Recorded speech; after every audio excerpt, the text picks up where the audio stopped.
Yo, hey everyone, Andrew here, bringing you another video review. Today we're going to be doing Batman The Dark Knight Movie Master figure, Batman The Dark Knight version.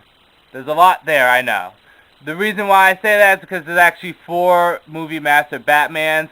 There's the Unmasked Dark Knight version, the Dark Knight version, the Batman Begins version, and the Scare Batman Begins version, the Demon version. Now this is the suit he wore during Batman The Dark Knight.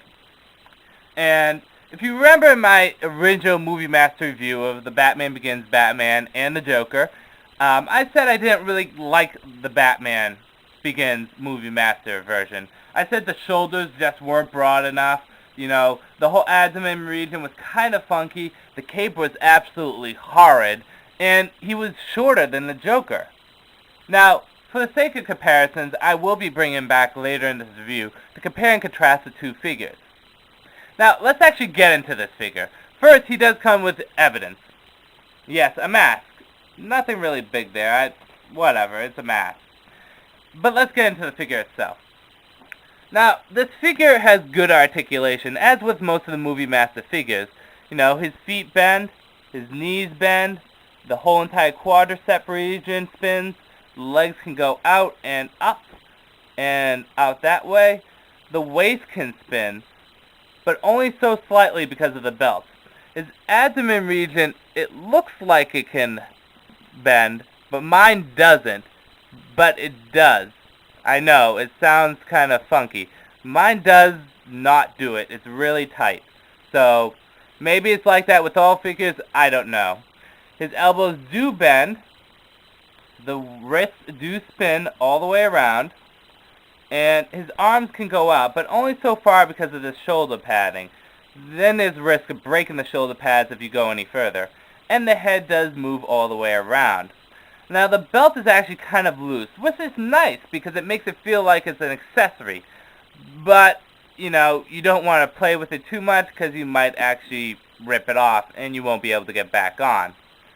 Yeah, so that's posability and articulation. Take a look at the cape. The cape is actually much better. It's still kind of straight, and it's not the best cape, but it's better than the other one. So, with that said, let's do the in-close, in-depth look of him, okay?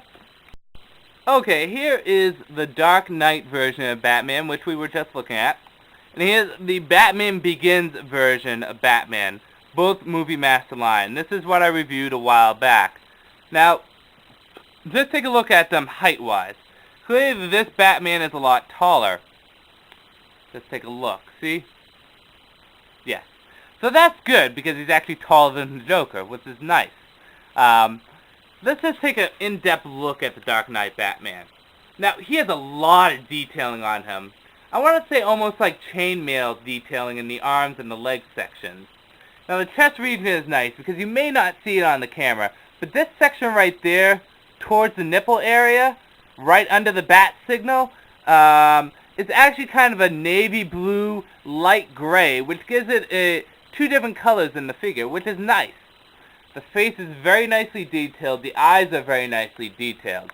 And on the whole, he's just a very nice figure. He's a lot better than this figure. The reasons why is 1, because he's taller. 2, is because he has more detail on him. I feel there's more detail. But I think that's mainly because of the armor. And the reason why is because in the Batman The Dark Knight armor, it's much more loose and it's more chainmail-y. And this is more of a full body armor. That's the reason why he changed to this armor, because it was too tight and constricted its movement. This is more loose, so it's going to be more of a chainmail loose armor. I mean, with certain plate areas right there and on the abdomen regions. Now, talking about articulation, they're both pretty much the same on articulation. I could actually make this guy's chest or abdomen region move. I can't make this guy's. Again, mine is tight, but maybe you guys can get yours to move. I wouldn't force it too much. On the whole, I have to say this is a far superior figure, and it's actually worth picking up. Now, the biggest disadvantage of both these figures is that they don't come with any accessories at all. Actually, from what I know, the Joker is the only one that really comes with any accessories out of the movie line figures. I don't think the Gotham Thug comes with anyone. The Scarecrow definitely doesn't come with anything. So, I think it would have been nice if you threw maybe a Movie Masters version of the grappling hook, like a small little gun grappling hook that can go in their hands, or a Batarang, although that would be kind of small. I don't know, something just to make them, a little bit better. But on the whole, this figure is a lot better. I mean, more of the muscular builds in this guy, as you can see there. More muscular builds, a lot taller, a lot to scale, and just a lot more detailing in it. Let's take a look. It's just far superior. Far superior. Now, the only thing that this figure definitely has over this figure is the belt is much better in this figure. There's a lot more detailing on the belt, and the belt looks a lot better. This one looks okay, but it's not quite as good. I mean, you probably can't really tell the difference, but up close you would.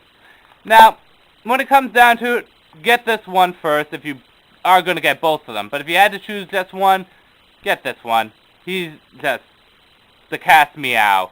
The shit. He is the definitive movie Batman figure.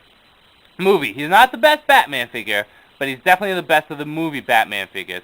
So definitely pick this one up. The Dark Knight version. And the reason, now if you have trouble figuring out which one is which, the Dark Knight version comes with this thing, the mask. He comes with the Batarang. So, avoid him. He's out a lot. Him is harder to find, but you can still find him. And by the way, if anyone's going online talking about how rare the Joker figure is, tell them to go shut the fuck up. The Joker figure's not that rare. I see him all over the place. I saw 4 of them when I bought this guy. I could have bought them, but I already have one. They're not rare. People overprice them on eBay. It's ridiculous. It's stupid. They're not rare. They're not hard to find, okay? Seriously. Stop it, guys.